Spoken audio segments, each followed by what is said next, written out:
Whether it's egregious energy, whether it is an entity that is alien to you because it is foreign to you, it is not something that is part of your consciousness, at least not that you're consciously aware of. Yet, it somehow finds its way within your energy field. Why is that?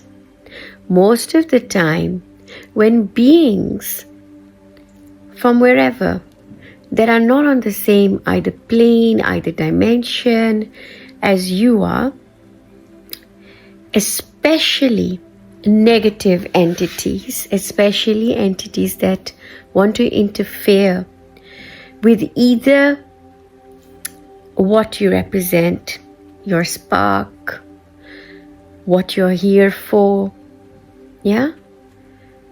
Those are the kind of things that'll try to attach themselves to you when you have not fully integrated an awakened state, when you are more open in your higher chakras than you are in your lower chakras, when you're not fully there, when you're ungrounded.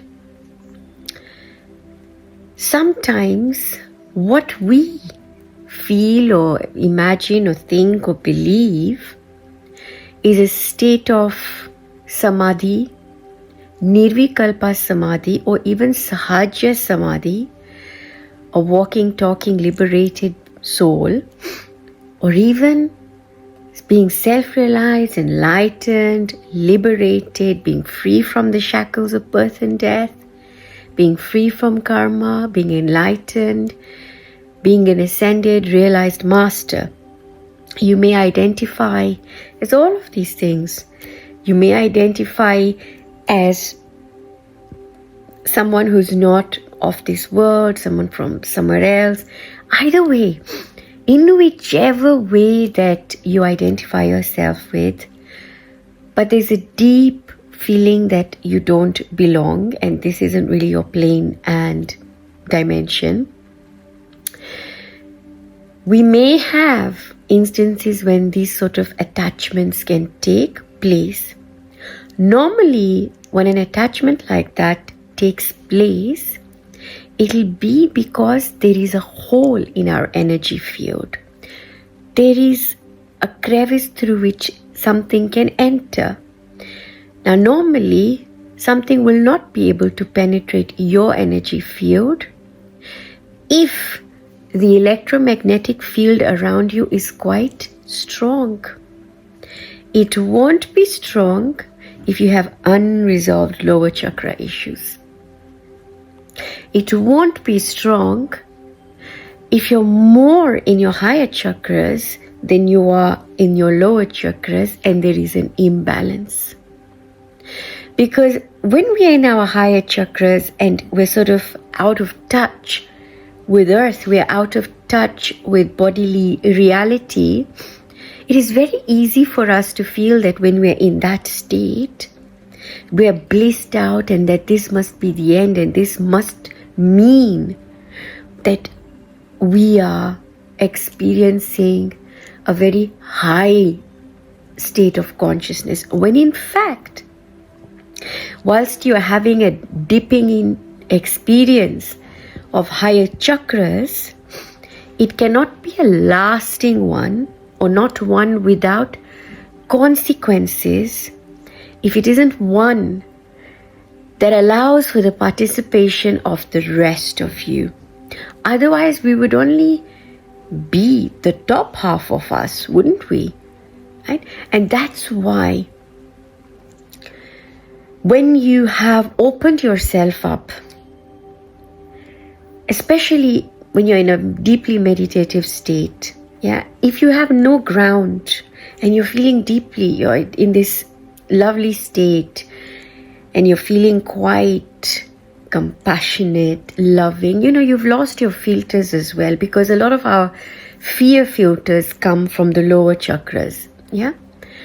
But just because you're lost in touch, you're not in touch with these, you're not in touch with your five senses, it doesn't mean that you have no blueprint left of your own past experiences with the five senses.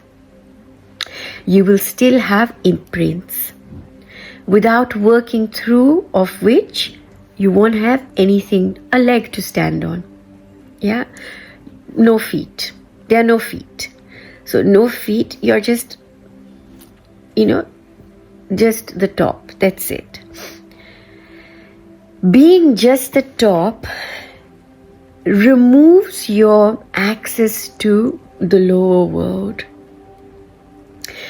You see, we can be aware and acknowledge the lower world or lower vibration or lower chakras.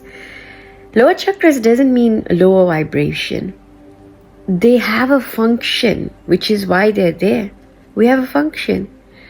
How would you feel if you don't go to the toilet? You'll feel constipated and your bladder will feel full. Your kidneys will develop stones. Yet those are in our lower faculties. Similarly, how would you feel with repressed sexual energy without you knowing the process of how to transmute that or channel that? How would you feel if you've got suppressed anger? You've got issues there. And it doesn't have to be inner child healing. It doesn't even have to be from now. It could even be from those before us or from those right now who are knocking our door in the form of all of this negative entities.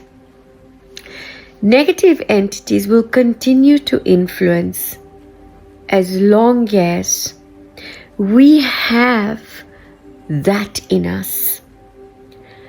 And it doesn't have to be that you have that desire to do all of these things, no. But that you have things inside that are unresolved at this lower level, or you are denying the resolution or the natural course of a lower chakra sojourn. There's a particular way in which these things need to go. And if you're not following that, then, it's not. Yes, true, there will be some that are only to live from that higher realm. But very rarely will you see them interacting, at a physical level. And if they do, they can shape-shift and come into different forms to be able to be here. But for those of you who find that you are in the midst of an awakening, Kundalini, and certain things have just happened spontaneously, you don't feel at home here, or some of you really feel at home here, but haven't really found your tribe or your people and may just be a little lonely being in this human form. So it is those of you who might be even calling yourselves chosen ones, or the forerunners, the light workers, the spiritual community. Your job, so that you're not distracted by these entities, and in a way those entities are there just to knock and remind you what you need to be doing, that is for you to get into your realness, what you really are, instead of getting distracted by what's missing. So what's missing would be, where's home? Where are my people? What am I meant to be doing? What's my purpose? And the irony is that the very purpose is in you just being yourself and paving the way for everyone else to have the courage to be themselves too. So the more that you are able to walk into that, and you can't walk into that without just creating a balance in you. And creating a balance in you means getting to know your shadows. Shadows, folks. Look, there's nothing negative about parts of us that are hidden from us.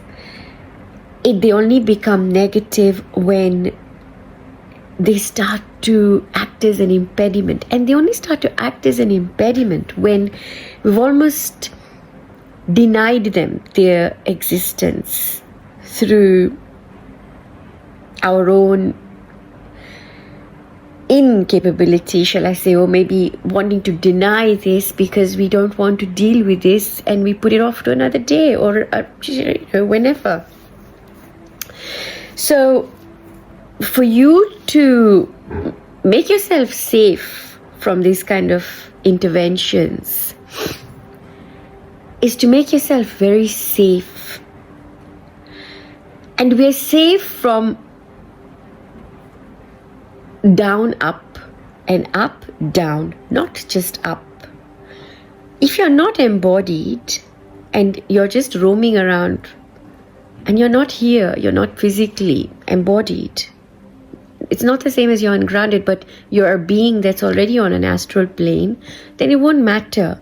See, on that plane, everything is more pronounced. Every emotion that you're feeling right now is more pronounced on the astral plane. Everything there is a lot more prominent. And when you journey to places beneath these dimensions, you go into the lower dimensions, because it's, in the lower dimensions is where you're going to find, where am I stuck? What is pulling my feet or not letting me uncoil myself? Yeah? But you can't ignore it. It's when we are ignoring this, then we leave ourselves open like a sitting duck. So if you're going to meditate and be in that state openly, be vulnerable openly, you are that, but you also have the heart of a lion. You also know nothing can touch me. Nothing can touch me because I am all that there is. As soon as you start to give your power away to something outside of you as being more powerful than you, including negative entities, including those that have passed, then you're losing a part of you. Now, the more that you lose, then there'll be a part of you that's just hanging in the space that can be manipulated. So you call back all parts of you, all the fragmented parts of you that are floating around in space. You call upon all of those parts. And then you get yourself together. The more together you get yourself, the more unbreakable you'll become.